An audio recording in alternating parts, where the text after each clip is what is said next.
yung interview na ni Emil Sumangil ng GMA na ang sabi doon ni Patidongan, gusto daw siyang papirmahin ng recantation. Hindi siya ngayon na pumayag.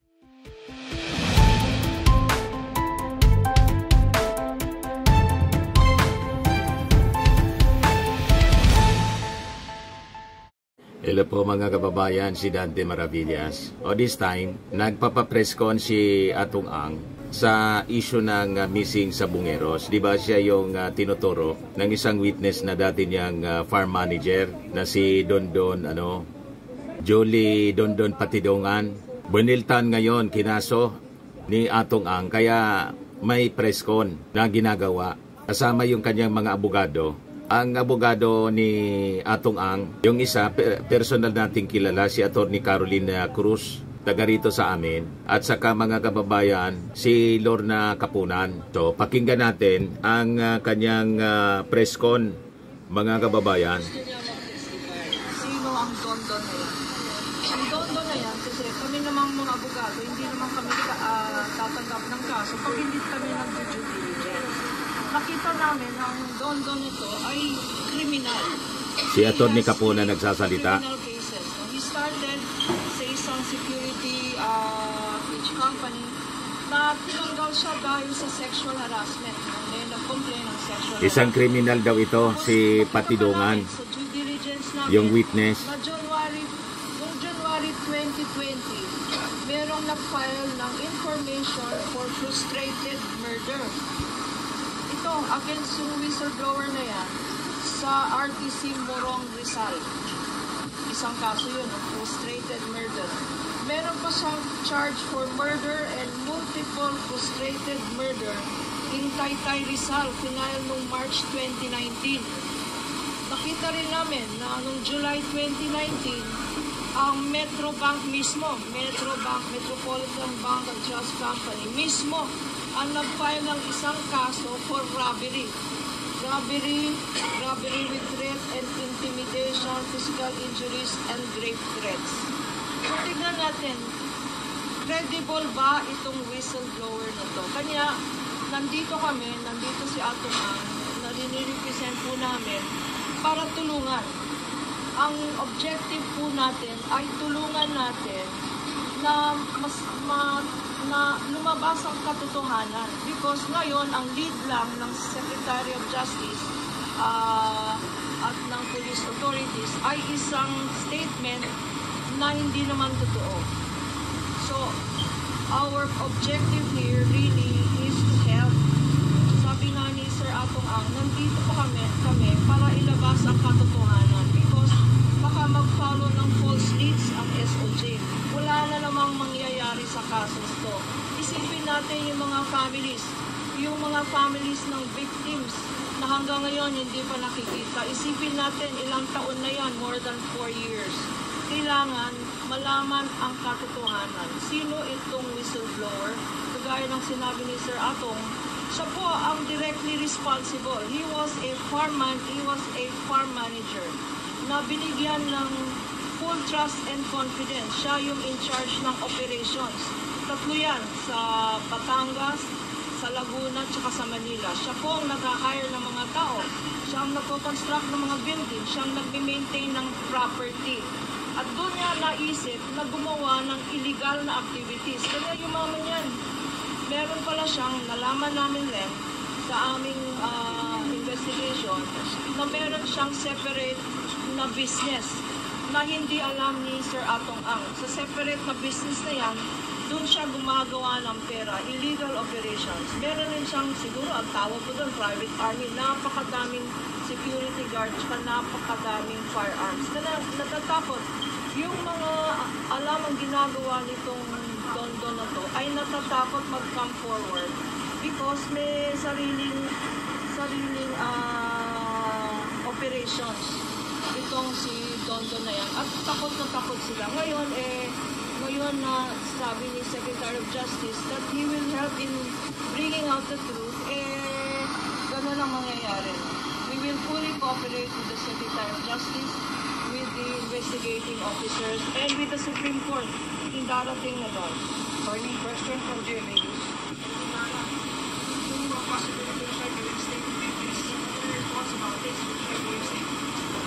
Binaligtadan po Definition of state witness yung is the state witness. person who is the least guilty. Sa RTC Manila na lima ang akusado. Six ang akusado including him. Siya ang pinaka-guilty doon because siya ang directly in charge ng operation. Siya ang may direct participation sa crimes na charge sa RTC Manila. So, even in the definition of a state witness or a whistleblower, he cannot qualify as a whistleblower because he appears to be the most guilty.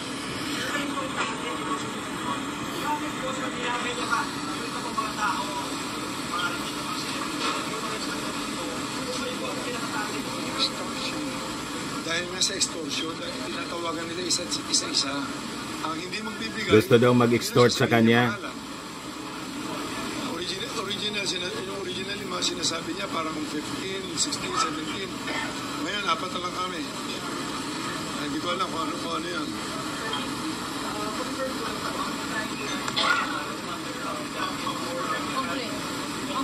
Lima ang final na complaints today. Unang-una yung robbery, attempted robbery with intimidation and force. No? Ang pangalawa, meron tayong grave threats, meron tayong grave coercion, kasama dyan yung mga extortion, meron tayong slander, yung mga pinagsasabi niya na wala namang katotohanan sa media, destroying the character and reputation of innocent people. No? At panglima, meron tayong tinatawag na incriminating innocent person. So, 5 ang final na kaso today sa prosecutor's office. Okay, sir, sorry po. Sir, would you know po kung yung mga kasama niyo po sa grupo will also file case against the other? Well, magpapafile, I think lahat ng mination yung pangalan. Kaparang nila Engineer Salazar, sila Mr. Eric De La Rosa, I think si Gretchen, magpapile sila ng kaso siyempre. Pati si Gretchen magpa-file ng kaso daw. Laban dito sa whistleblower.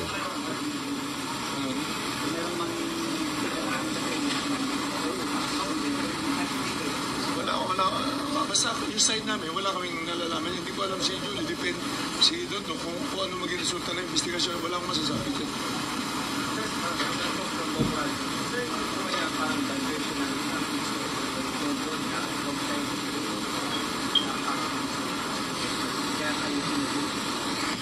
Basta ko sa akin, Don, tingin ko talaga makikita ang utak niya.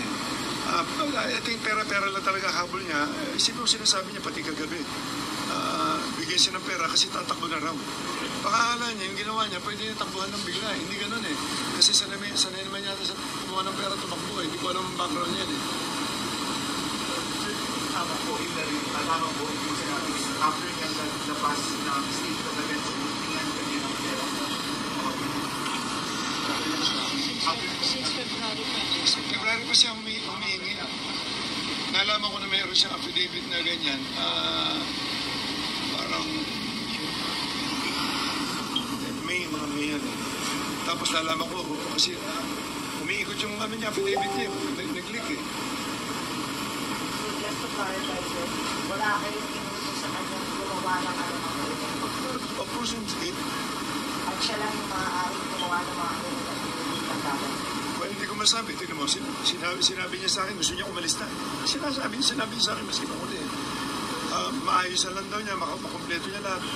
Pupunta, sinasabi niya Portugal, sinasabi niya US. Hindi ba niya naisip ang dami niyang ginawa rito? Pwede ba pumirma na lang siya ng magre-recant na siya? Siyempre, kakasuhan din siya ng mga perjury kung ano-ano. Hindi niya naiisip yun eh. So you would ask for the final order against the parent? Well, hindi ko alam. Ang government na ang bahala dyan. Kung ano man ang lumabas sa investigasyon nila. In your part, sir, ngayon nag-try na kayo ng kaso laban. You ask the person how do you notify them? Well, pwede. Mas okay yun. Sinabi na po siya, malakas ng kahapon. Kasi yung po ay sensado sa kaso ng isang sa kumeros. So, ang pangat po ito, false pa and misleading. Huwag silang maniwala sa hearsay evidence sa isang whistleblower na alam natin, based on personal knowledge, na siya ang nag-i-store. Kasi ang pera-pera lang to at sinabi niya na gusto niya niyang umalis ng country. Ang pag inosente ka na tao, eh gusto mong harapin ang kaso, ang pangalan mo. Yung mga feeling guilty lang, sila ang gustong tumakbo. Sila ang gustong mag-disappear. So, tignan natin ang mangyayari sa investigation. Pero dito sa kaso, we are that there is strong evidence for the 5 cases that we have filed on behalf of Atamas. Philippines, ko lang, ano masabi niya naman about these allegations of although tinanggi na ni Johnson yung allegations na these allegations, ano ba masabi? Wala naman sa kinalaman sa kaso, babayaan na lang natin. Sir, just to clarify, yung dumating po ba sa inyo isa sa kapamilya ng panganak sinasabi na magayukan na panakala? Araw nila pa, pakloro sa inyo. Wala. Sir, saan po ang gagawin mo sa kanyang yung mga bahay? Well, yung nga lang, kaya naman nandito na ako para matulungan na rin. Kailangan niya ata akong bumalik doon, may pipirmahan kami uli. So, ayun, nasabi na namin lahat. Marami sa, lalo na sa Channel 7, kapareho kahapon, nakikiusap lang ako sa media. Gawin yung fair lang, katulad na hindi naman niya narinig ang side namin. Kahapon lang, isipin nyo, biglang inilabas niya na sinusuhulan ko si Don Tama niya, binabalanse bago siya maglabas. Di ba? Yun parang one-sided eh. Pag may mga ganong media, di ba? Ako tatanungin sa media. Si Enil Sumangil, biningin niya. May nag-accuse. Dapat yung ina-accuse, tatanungin muna bago maglabas. Both sides ilabas. Katulad niya. Late ako nagsalita ngayon. I'm sure hindi ako i-cover ng Channel 7 siguro ngayon. Talagang episode mo. Simula, hindi ko alam kung pinupundo. Hindi ko alam kung gumawa pa sila ng pelikula. Ako na bida, ayoko mag-artista eh. Simula bata ako. May pelikula kasi po sa Bumiros, parang hindi natuloy. Ang kasalanan ni John. Bakit pala sa Magalong? Bakit pala sa Magalong yung sinampa yung kaso? Bakit hindi po sa BOG? Bakit po sa Magalong sinampa yung kaso? This is his place of residence. Dito ako lumaki sa Mandaluyong talaga. Lumaki ng squatter talaga kami. Ako lumaki. Kilala ako dito. Talagang dito ako lumaki sa Mandaluyong. Dito wala akong record na. Maski magtanong kay Rito, dito ako simula 3 years old, 4 years old, yata yun. Wala akong kaso dito maski na ano. Last question po, may pipirmahan pa sa prosecutor. Sir, laban na dapat paliwala ng tao bayan sa well, hindi ako pareho na hindi binabalanse lahat. Ang gusto ko lang balansehin niyo muna bago kayo maglaba. Ako, pakinggan niyo lang side ko. Ngayon, i-analyze niyo ngayon doon sa side na sinasabi doon. Number 1, tignan niyo pagkatao niya, pagkatao ko, pagkatao namin lahat. Wala naman kami yung history na pumapatay ng tao. Di ba? Paano mangyayari yan? So, balansehin lang natin. Kasi labas tayo ng labas na para mapanood lang. Ilalabas natin araw-araw, nilalabas natin si Don, series pa. Di ba? Paano na kami? Kung sasalita kami, hindi naman ilalabas ang totoo. Ngayon, nandito kayo lahat. Kayo na mag-analyze. Sinungaling ba mukha ako? Hindi. Sinasabi ko lahat ang totoo. Nakikilipot na word si Don, Patidongan. Ano po gusto nyo pinag-maintain sa isa? Well, yun lang, sabi ko na, Don, mag-isip ka doon. Kung ano man ang mga, huwag ka na magsinungaling. Tinuring kita parang anak ko eh. Hindi ko alam na ganyan ka kasama. Pati ako, papatayin mo pa, kikidnapin mo pa ako. Gusto daw siyang kidnapin. Yun lang, ganun lang kasimple. Ng whistleblower, dating farm manager niya, sabi niya Atong Ang. Tsaka ang gruhawa na kami masyado. Yun lang. Maraming salamat. Maraming salamat. May pagkain tayo. So ito yung balita mga kababayan ngayon. Atong Ang accuses ex-staff of 300 million extortion over missing Sabongeros. Binaliktaran ngayon mga kababayan, 4 na kaso kasama doon yung cyber libel, sabi ni Attorney Lorna Kapunan. Ayon kay Atong Ang, siya at ang kanyang pamilya will reportedly be implicated in the disappearance of Sabongeros kung hindi siya magbabayad ng hinihinging 300 million pesos. Ang mga kinasuhan ni Atong Ang na final sa Mandaluyong Prosecutor's Office ay si Julie A. Patidungan, also known as Dondon, and Alan Bantiles or Brown, alias Brown. Itong si Patidungan ay siyang dating farm manager ni Atong Ang doon sa Pitmasters Group na involved sa negosyong isabong. Kaya lang noong 2022, itong si Patidungan and 5 others were implicated in the disappearance of Sabongeros at the Manila Arena, leading to a Senate investigation and filing of criminal complaint against Patidungan and the others. So ayon mga kababayan kay Atong Ang, he initially provided legal and financial assistance but it was stopped in 2023 following the posting of bail of 6 accused, and then he learned of a supposed plot to kidnap, extort money from his family and eventually murder him. So binaliktadan mga kababayan ni Atong Ang, itong kanyang farm manager, ang intensyon niya mag-extort, mangutong, madaling sabi, mangutong sa kanya at sa kanyang pamilya. Tinulungan na sana niya noong makaso. Yan ang kwento ni Atong Ang, yan ang side niya. Nilalabas natin ito mga kababayan for fair play, para balanse yung ating presentation ng kwento. Ngayon, sabi dito, the information about the alleged plan came from Rogelio Barican na kanyang security personnel, whom Patidungan and Bantiles reportedly tapped to carry out the plan. Ibig sabihin, yung tinap na gagawa ng plano, tinap ni Patidungan, bumaliktad din, nagsumbo ngayon kay Atong Ang. Then in June 2025, last month lang, Ang said he received information na itong si Patidungan executed a sworn statement with the Philippine National Police Criminal and Investigation Detection Group and eventually appeared before GMA Network in an interview using the alias Totoy that same month. Ayon, mga kababayan, yung una nating sinira sa inyong balita. At yung kanina, yun ang follow-up, yung interview na ni Emil Sumangil ng GMA, na ang sabi doon ni Patidungan, gusto daw siyang papirmahin ng recantation. Hindi siya ngayon pumayag. Ang denied all accusations, stating they are entirely false and without basis. Sabi po niya, the accusations anya have caused irreparable harm due to what he described as trial by publicity without due process.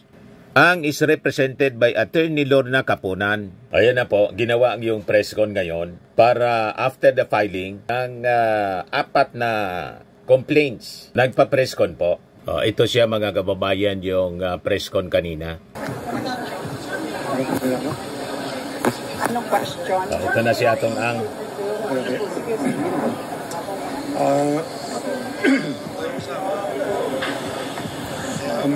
Mga kasama, kaya po kami nandito, kaya ako nandito, nag-file kami ng kaso against sa isang tao na ina-accuse kami at ang mga kasama ko ng kung ano-ano, puro side lang niya naririnig nyo. Ngayon, gusto ko lang at least maging transparent lang na andito na ako, gusto ko lumabas lahat ng katotohanan. Tignan nyo na lang, isang tao na nagsasalita against sa aming mga decent tao. Lahat ng ina-accuse niya rito, mga matitinong tao, walang kriminal dito. Kaya lahat ng ina-accuse niya, pag-aralan niyo rin muna lahat ng binibintang niya. Lahat naman, iniimbestigahan niyo, higi naman ng ating kapulisan sa ng DOJ. Kaya lang, ang side namin, hindi nila naririnig. So, kaya kami nandito na nga ngayon, at least Yun lang, tignan natin, sila na makakapagpaliwanag. Siguro, magkakaroon naman ng kaso, magkakaroon ng ano nga sa husgado. Ang husgado na siguro ang makakapag-desisyon dyan. Kaya lang, inaano ka, masyado na kaming kawawa. Kaya kailangan na ako lumabas kasi kung ano naman sinasabi sa amin. Tignan nyo lahat ang sinasabi niya, may politiko, may mga artista pa, kung ano-ano. Pero walang kriminal sa amin. Yung politiko, senador, congressman, vice mayor. So, tungkol sa sinabi niya kahapon artista si Gretchen. Nag-o-offer ako sa kanya ng 300 million. Sinusuhulan ko siya. Gusto ko marinig yung si Atty. Carol Cruz. Siya ang gumawa ng ano na yun. Siya magpaliwanag kung paano nangyari yan.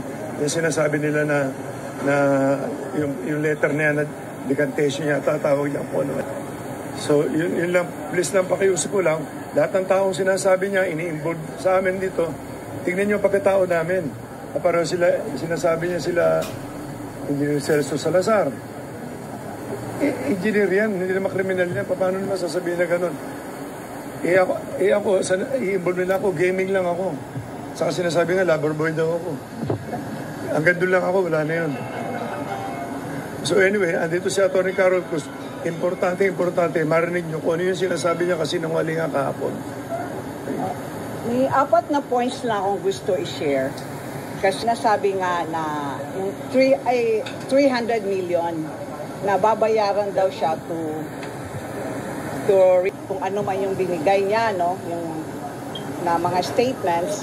Actually, yung 300 million po yan, totoo po yan na merong ganong amount na sinasabi niya. Kasi ako po, mismo ang sinabihan ng certain common friend namin na si Mr. Alan Bantilles na tinatawag namin na Brown. In fact, parang coincidentally, kaya ako napunta sa dito picture, nagkita kami sa EDSA Shangri-La in June 12. Mga bandang hapon, mga 3 o'clock. Nakita ko siya on the other side. Siyempre kinamusta because kilala ko naman itong silang lahat. Pati si Jolie Patidungan, eto si Brown, na binabanggit ko. Tsaka sa lahat sila because I'm also handling the Pitmaster Foundation. Ako executive director, nakukonsulta ko sila, no? So, yung 300 million talaga, binanggit niya sa akin. At in fact, tinanong niya ako kung kumusta daw yung boss. Sabi ko, wala namang nasasabi. Sabi niya sa akin na galit na galit daw sa kanya, pinagmumura siya. Talagang pinagmumura, galit na. Sabi ko, ano naman, bakit? Kasi na-mention nga daw niya yung 300, bayaran na lang daw si Dondon para makaalis na sa paalis, makalayo, kung ano man yung statements niya sa magtago na, kasama ang pamilya. So number 2, dahil sa, nagpaalam ako sa kanya kung pwede pay, sabi niya sabihin daw para makumbinsi ko siya na mag 300, kung may discount man, bahala na silang mag-usap. Kung 30 million, bahala sila. Para wala silang dalawa na mag-uusap, subject to their mutual terms. Number 2, dahil dyan, I was requested by Mr. Brown to draft the affidavit of recantation, which I did. And pinadala ko sa kanya on June 21, nagkita kami sa Soler. Tapos after that, we have a short conversation, of course, kasi kilala ko naman sila. Hi, hello, etc. Kung kumusta to. And then, bumalik siyang tumawag na I also consulted, of course, si Mr. Kasi he's my chairman sa Pitmaster Foundation. Ang dami namang natulungan nito, no? Then, hanggang dito po, Salbay. Sabi niya, bahala ka. Ikaw naman yung abogado. Alam mo naman ang gagawin mo. May natulungan yan. I handed to Mr. Brown on June 21. And then there was an amendment of the affidavit. Ambulance. I-request din nila na ayusin. Then I also handed the same day at about 9 o'clock. Nakita kami sa Petron Katipunan. So yung sa Mila Vista. Yun. Then number 3, during my course of conversation, that's number 3, nagtanong ako, after this 300 million, etc., after signing, ano ang gagawin? Sabi, may plano silang umalis kasama ang pamilya. Iba, mahirap kasi kapapanganak lang ng asawa ni Dondon yung Julie Patidungan. Sabi naman, bumubuka na daw nga yung mata, kaya pwede nang kunan ng passport. Besides, meron naman silang visa sa US, Schengen visa, which he assisted the family. And number 4, I said, why I came to the picture, kasi nga coincidentally, nagkita sa Shangri-La, and matters were relayed to me, discussed to me, and all other things. I designed all the plans, and I asked permission, and they told me to share with him and relay the same. Yun na. Ano talaga nito, ang punot dulo talaga nito, pera. Lahat ng grupo namin tinatawagan nila eh. Kapareho kagabi lang to, may tumawag sa isang kasama namin na sa group namin. Mayroon kami sa group A, group B. Tapos gano'n eh. Tinawagan daw siya kagabi. Madaling sabi, extortion. In-extort sila, sabi sa akin, mga 11, 10, tulog na ako, tinawagan ako. Yung isang partner namin. Sabi gano'n, tulungan daw si Don kasi tatakas na. Bigyan na lang daw ng pera. Yun ang sinabi niya kagabi. So, lahat tinatawagan. Si Gretchen, tinatawagan. Sinasama na si humihingi nung time na umihingi ng pang-kampanya yung asawa. Tapos tinawagan din ni Brown. Kinausap din ni Don. Tapos humihingi ng pang-papanganak. Ang dami sinasabi. Nung binlak siya, kasama na naman sa kawalang yan na sinasabi niya. So, ang grupo namin, lahat tinatawagan na isa-isa, nag-extort eh. Akala yata niya, pagkatapos yung magsalita ng kung ano kalokohan, pwede na lang siyang biglang aalis pag nakuha niya ang pera eh. Yun ang problema eh. What is your message sa mga families ng missing Sabuneros na apparently galit na sa inyo kasi kayo yung tinutulong master? Anong message yun sa kanila? Malalaman nyo rin na totoo. Siguro sa pag-iimbista niya, may lalabas na totoo dyan. Wala kami kinalaman lahat dyan. Kapatid ko nga, sinasabi ko, lahat ng grupo namin, mga disenteng tao yan. Ang hilig lang namin.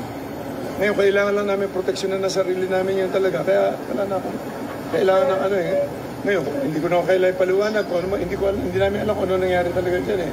Kaya lang, siyempre, masyado na kami bugbog. Kailangan na kami lumabas. Kailangan kami lumaban eh. Si Brown Group B, si Brown. Sila talagang pareho sila na Bisaya, Rosan. Hindi malala future sa investigasyon kung anong papel ni Brown sa kanila. Pero sir, bakit offer po sila ng ganong pressure sa inyo or kapag ito magpapaganda? Bakit po sa katotohanan po na isa-isa tinatawagan nila, hiningan nila ng pera. Sa akin, ang sinabi sa akin ni Brown, para maayos daw yan, bigyan ko ng 300 million. Kaya namura ko doon nagsimula. As early as February, bago siya mag-file, bago siya gumawa ng affidavit. May mga may telephone call kami dito eh. Actually, mapapatunayan ko sa inyo yan in the future. Depende sa kaso kasi, na talagang sila ang nakikiusap talaga na nag-extort talaga. Namura ko si Brown dahil hinihingan ako ng 300 million para ibigay daw. Para wag daw ko idamay doon sa kaso nila. Kasi sila ang may kaso, hindi naman ako eh. anong pangalan ni Brown? Alan Bantiles. Sir, sa madaling salita, Hindi nga ako, tumulong ako kay Don nung eleksyon. Dahil humingi ng to, pag hindi mo tinulungan, ang dami sinasabi na kung ano eh. Ngayon, nire-record yan, nire-record doon nila ako. Usapan namin, pag hindi mo sinabayan yung pagsasalita nila, nambablockmail. So, kailangan sabayan mo na kung ano yung sinasabi niya. Bakit po, sir, hindi ninyo ipina-entrap yung kanilang mga extortion activities? Bakit hindi po ipina-entrap yung kanilang mga extortion activities? Hindi ko kasi alam na aabot sa ganito ang problema kasi mga salbahin tao na magpapahamak ako ng mga tao. Hindi ko kasi ugali yun eh. Kung kasarili ko, isusolve ko. Kung konting pera lang, katulad yan, eleksyon, pumigisa na mag-eleksyon. Yung pala naman, meron na siyang... Tingnan yung kalokohan na yan. As early as February 22, nung hindi ako pumayag, tuloy-tuloy pa ang usapan namin. Nung eleksyon, humingi pa siya ng 12 million, binigyan ko pa ng 12, may mga resibo ko dyan, dineposit namin sa account nila. Ano klase extortion yan? Mayor. Ng Gorobo, ng Surigao at May idea kayo kung ano sa liburan? Wala, hindi ko masabi kung sino nasa, pero hindi ko masabi kung anong pinagagawa niya.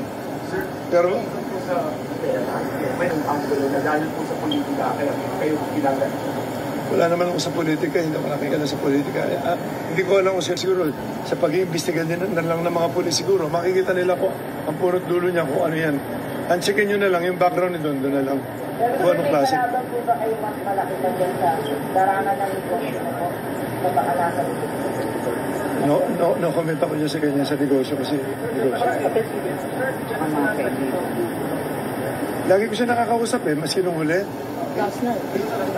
Hindi, I think last week, ito sinabi niya sa akin.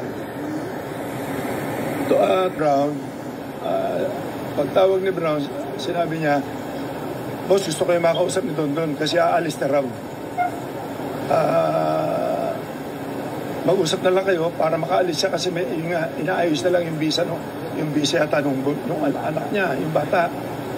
Tapos, ang sabi niya sa akin, sabi niya, boss, magandang hapon po. Sabi nun, namumupo naman siya. Sabi niya,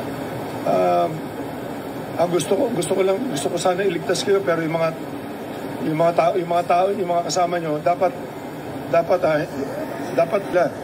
sabi ko, ano kasalanan namin? Bakit mo kami sasama? So medyo yun, hindi maganda yung naging usapan.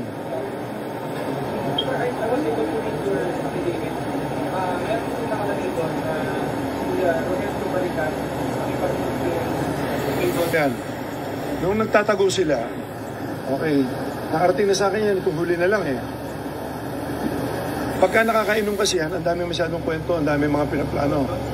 Kaya si Don, paglasing yan, kung ano mga pinagsasabi niyan Tapos, nasa isang meeting, nasa safe house nila na tinataguan nila, sa bandang Parañaque daw, ilan sila dyan, hindi ko alam kung sino-sino kasama lahat, kasi sila nakakaalam niya. Pinilano nila na, kasi noong time na yun, talagang delikado rin ang papel ko kasi nasa paligid ko, mga tao niya Noong time na yun, nagtitiwala ako sa kanya. Ngayon, ang napag-usapan doon, kikidnapin ako, matutubos ako, saka papatayin ako.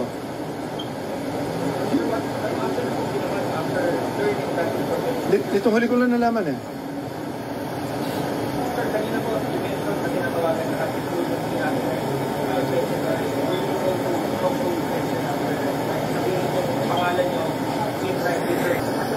Wala namang problema kasi talaga naman kasama namin siya sa Group A. Yung Group A niya, yung tinatawag, investor lang yan. Walang kinalaman sa mga operation yan. May operation, naglalaban lang sila ng mga manok. Walang kinalaman. Yung sinasabi nila sila, Eric, ako, si Gretchen, si Gretchen, nakita nyo, bumibitaw lang naman ng kumisa-misa niya para sa marketing lang yan, para mga tumaya. Kapag sila Celso Salazar, ang negosyo niyan, poste. Ano walang masamang record yung tao. Paano naman makakasama sa mga ganyan kalokohan yan na sinasabi?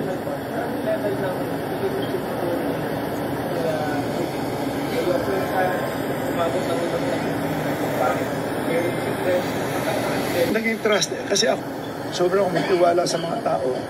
Ang trabaho ni Julie sa amin, siya nag-aasikaso ng mga properties namin. Pag may tinatay yung mga buildings o siya rin nag-aasikaso. Farm manager po ito. Malilita, mga bahay, mabilis siya magtrabaho. Kaya nagtiwala ako sa kanya. Hindi ko alam ang mga record niya na meron pala sa mga murder case, may mga hold up, may pinatay pa rin ng mga pulis yata sa Caloocan. Can I speak to that?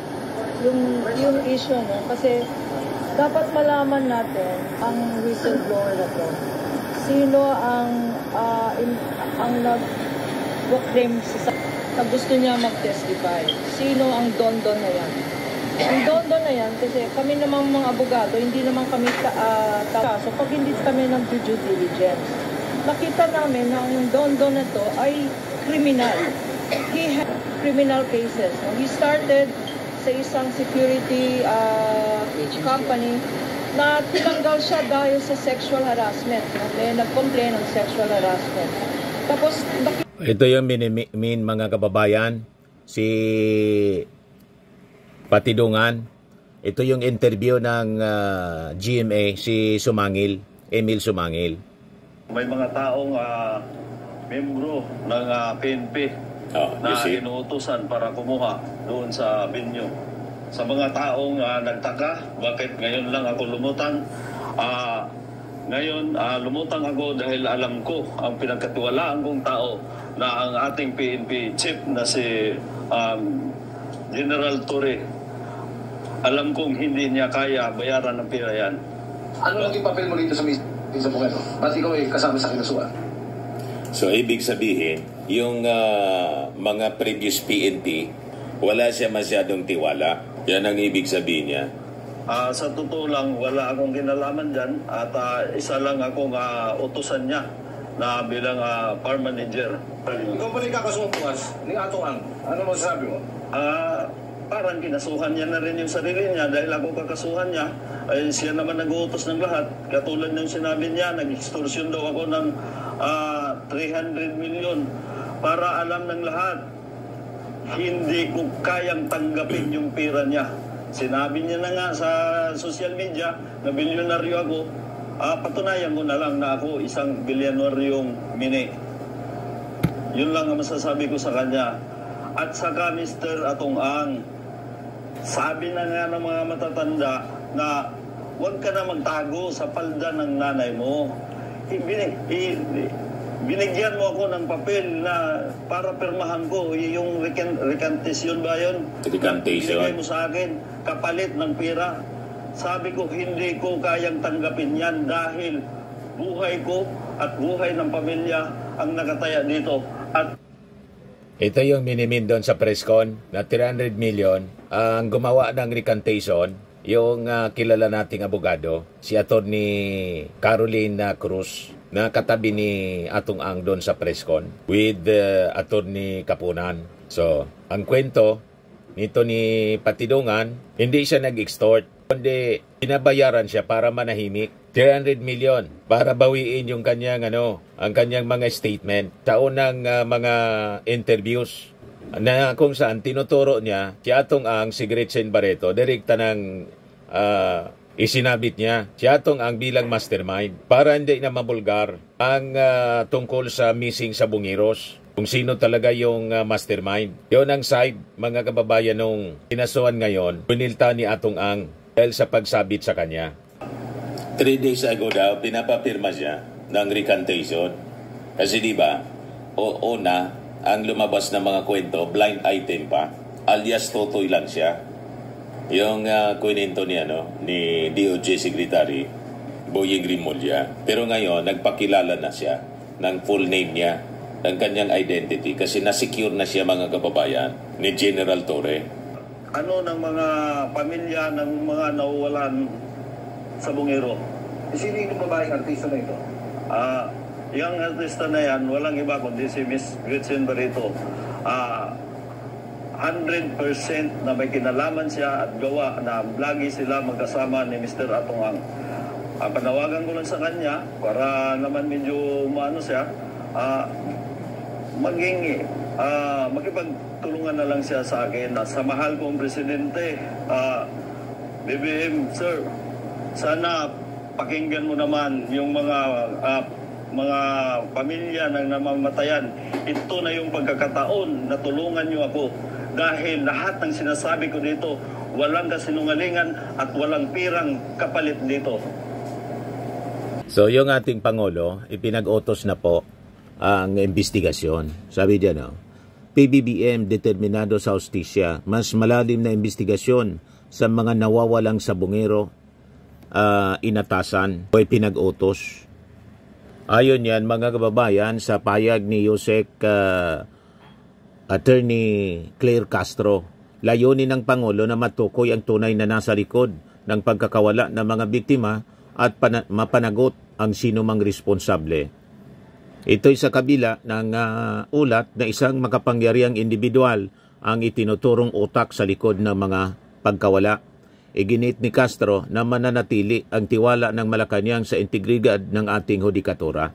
So abangan na lang natin, mga kababayan, sino ba yung nagsasabi ng totoo? Si Atong Ang o yung accuser niya na kanyang dating farm manager? Ang importante dito, mga kababayan, mabigyan kasi ng hustisya yung more than 100 missing sa Bungeros po, yung pamilya Yun ang napaka-importante dito. Ngayon, hindi pa natin alam sino ba talaga ang nasa likod ng missing Sabongeros. Sa mga naghanap ng malinis and spacious fitness gym, pumunta lang po kayo sa aming Colossal Fitness Gym. We also offer Grab Car Rental with our brand new 2023 model ng Toyota Innova. We also accept booking for those who are planning to travel via PAL, Cebu Pacific, and other airline companies, local and international, and bills payment for Meralco Bills, PLDT, Aleco Bills, etc. Ang Colossal Fitness Gym is located at 3rd floor Security Bank Building, Lanco Business Park, Legazpi City, Albay. For inquiries, look for Chilon Maravillas. Contact number 0966-802-0949. Yan yung aming Innova. Lagi na pong matao sa amin. Pati mga foreigners po, tingnan ninyo, mga British tourists sila. Ang lalaki ng katawan na, mga kababayan, nag-gym sa amin. Ito naman po, Indian National. Ito mga mga European sila. Ito naman yung bago naming product na binibenta online, iGlow Serum. Whitening po siya galing sa South Korea. Tingnan ninyo yung epekto sa aking anak na architect entrepreneur, Riz Maravillas. For inquiries, look for Riz Maravillas on FB. Ito naman po, Firmax Firming and Lifting Cream. Pinapahid po ito sa mga pulses and affected area. Mahina po ito sa mga pains at paninigas na mga kasukasuan. Ito po, Automax Radiant Serum. Sa mukha naman yung application. Anti-aging po siya. You will look 10 years younger than your age. Ito naman po yung bago naming binibentang product online. I am worldwide amazing pure organic barley powdered drink mix from Australia. Endorsed by Miss Maritoni Fernandez, isang cancer survivor. Ang mga health benefits niya po, boost immunity, improves digestion, enhances energy levels, packed with antioxidants, prevent cancer. Sa mga inquiries po ninyo, dumiritso na lang kayo sa messenger ng aking anak na architect entrepreneur, Riz Maravillas. Sa mga mahilig naman po sa mga imported bags and wallets, pumunta na lang po kayo sa page ni Madam Eileen Rosales. Eileen Closet po, nakabase siya sa Amerika. Ayan po siya, mga kababayan. Yan ang kanyang mga paninda. Ito naman po yung bago naming product na binibenta online. iGlow Serum, whitening po siya. Tingnan ninyo yung epekto sa aking anak na architect before and now. Yung mga inquiries po ninyo, dumiretso na lang kayo sa kanyang Facebook account, Riz Maravillas.